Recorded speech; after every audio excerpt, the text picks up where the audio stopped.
আসসালামু আলাইকুম প্রিয় দর্শক, সবাই আমার শুভেচ্ছা নেবেন।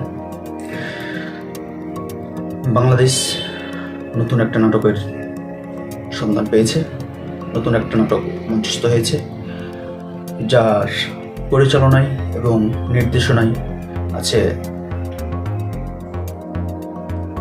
মুসলিমেও কয়েকজন মীর জাফর। মীর জাফর কারা? মীর জাফর হলো, আমি বলবো, সেনাপ্রধান ডক্টর আসিফ নজরুল, স্বরাষ্ট্র উপদেষ্টা। এদেরকে আমরা দায়বদ্ধ করবো এখানে, কারণ 6 আগস্ট ছাত্রলীগ ঢাকা উত্তর মহানগরের সভাপতি রিয়াজ মাহমুদ গ্রেপ্তার হয়েছিল। এটা প্রত্যেকটি টেলিভিশনে নিউজ প্রকাশ হয়েছিল, কিন্তু সাম্প্রতিক তাকে যুক্তরাষ্ট্রে দেখা গেছে। তিনি যুক্তরাষ্ট্রে মিছিল মিটিং করছে। এটা কিভাবে সম্ভব? এরা জবাব কিন্তু চাই আমরা। সেনাপ্রধান এবং আইন উপদেষ্টা, স্বরাষ্ট্র উপদেষ্টা, আপনারা কোন দেশের তেল নাকি দিয়ে ঘুমাচ্ছিলেন? সেটা জবাব চাই আমরা। একজন জেলখানা থেকে, যার কথা ছিল জেলখানায় থাকার, তিনি এখন আছেন যুক্তরাষ্ট্রে আরামায়েসে, এবং সেখানে গিয়ে গলাবাজি করছে, মিছিল মিটিং করছে এবং সমন্বয়কদের গালি দিচ্ছে, হুমকি দিচ্ছে। এই যে আপনারা দেশের মানুষের সাথে বেইমানি করছেন, মির্জাফরি করছেন, এই যে এতগুলো মানুষ প্রাণ দিল, তাদের প্রাণের রক্তের সাথে বেইমানি করছেন, কোন দিক থেকে বাংলাদেশকে এত নিরীহ মনে হয়? যারা এত বড় একজন স্বৈরাচারকে তাড়াতে পারে, তাদেরকে এত নিরীহ ভাবিয়েন না, আর এত বোকাও ভাবিয়েন না।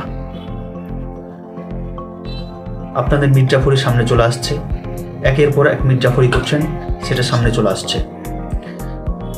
এই যে আয়নাঘর নিয়ে যেটা দেখলাম, সেটা হলো যে বিকৃত করা হয়েছে, ভেতর ভেঙে বড় করা হয়েছে, এবং সেখানে নতুন রং করা হয়েছে এবং প্লাস্টার করা হয়েছে, অনেক কিছু। ওই যে তোয়ালে দেখতে পাইলাম। এই ব্যাপারগুলো আপনারা দেশের জনগণের সাথে নাটক করছেন, মির্জাফরি করছেন। কোন অধিকার? কে আপনাদের এত অধিকার দিয়েছে? আপনার জনগণের ট্যাক্সের টাকায় চলে, আবার সেই জনগণের রক্তের উপরে আপনারা এই যে হোলি খেলতেছেন। এটা কোনোভাবেই কাম্য নয়। সো আপনারা যে রক্তের সাথে বেইমানি করছেন এবং দেশের জনগণের সাথে বেইমানি করছেন, মির্জাফরি করছেন, এগুলো বন্ধ করুন। দর্শক, দেখে আসুন রিয়াজ মাহমুদের অবস্থানটা।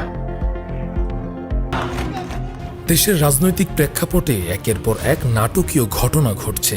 6 আগস্ট হযরত শাহজালাল আন্তর্জাতিক বিমানবন্দর থেকে নিষিদ্ধ ছাত্র সংগঠন ছাত্রলীগের ঢাকা মহানগর উত্তরের সভাপতি রিয়াজ মাহমুদ এবং ঢাকা বিশ্ববিদ্যালয় শাখার সাধারণ সম্পাদক সৈকতকে আটক করা হয়। একই দিনে আটক হন সাবেক তথ্য ও যোগাযোগ প্রযুক্তি প্রতিমন্ত্রী জুনায়েদ আহমেদ পলক।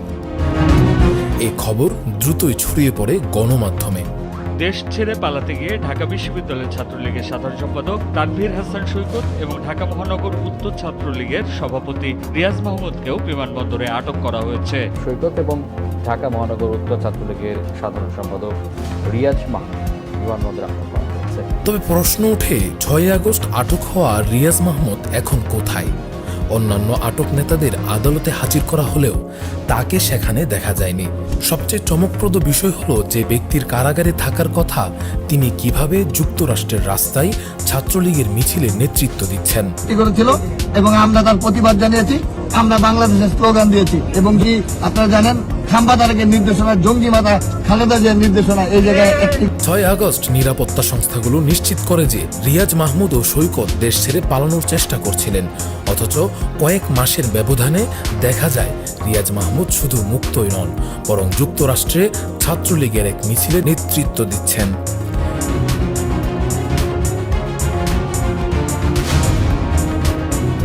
করে ৫ জানুয়ারি ছাত্রলীগের ৭৭তম প্রতিষ্ঠাবার্ষিকী উপলক্ষে ঢাকা মহানগর উত্তরের ইউটিউব চ্যানেলে রিয়াজ মাহমুদের ৫ মিনিট ৪৮ সেকেন্ডের একটি বক্তব্য প্রকাশিত হয়, অথচ সে সময় তার জেলে থাকার কথা ছিল।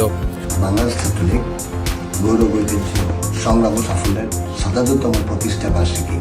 আমরা তাদেরকে বোঝাতে ব্যর্থ হয়েছিলাম যে এই আন্দোলনের শিবিররা তাদেরকে কিভাবে সমর্থন দিয়ে দেশকে অরাজকতা সৃষ্টি করছে। এখন সমন্বয়কের স্বীকারোক্তিতেই সাধারণ মানুষরা বুঝতে পেরেছে যে সেই আন্দোলন ছিল দেশ বিরোধী আন্দোলন, জঙ্গিদের আন্দোলন। কিছু কুলাঙ্গার ছাত্র সমন্বয়ক ও বিপদগামীদের নীল নকশার কাছে বাংলাদেশকে কালো চাদরে ঢেকে দিতে চেয়েছিলেন। প্রশ্ন হচ্ছে, আটক হওয়ার পর কিভাবে তিনি মুক্তি পেলেন? কোন প্রক্রিয়ায় তিনি দেশ ছেড়ে যুক্তরাষ্ট্রে পৌঁছলেন? প্রশাসনের কোনো গোপন হস্তক্ষেপ কি এতে কাজ করছে?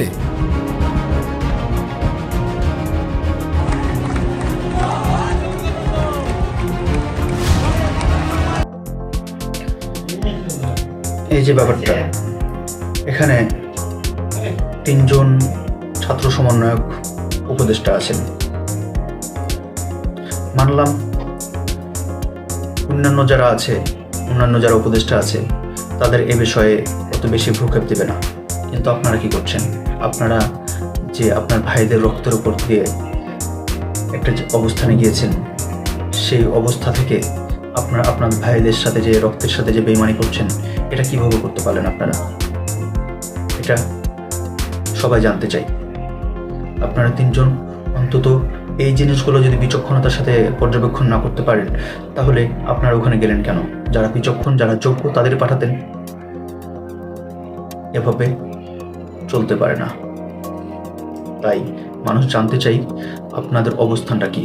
আপনারা আসলে কি ক্ষমতার জন্য এরকম করতেছিলেন?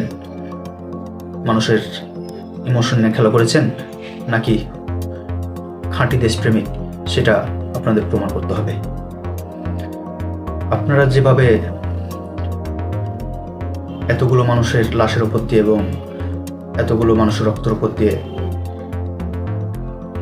উপদেষ্টা চেয়ারে গিয়ে বসেছেন, সেই চেয়ারটাকে কলঙ্কিত করেন না।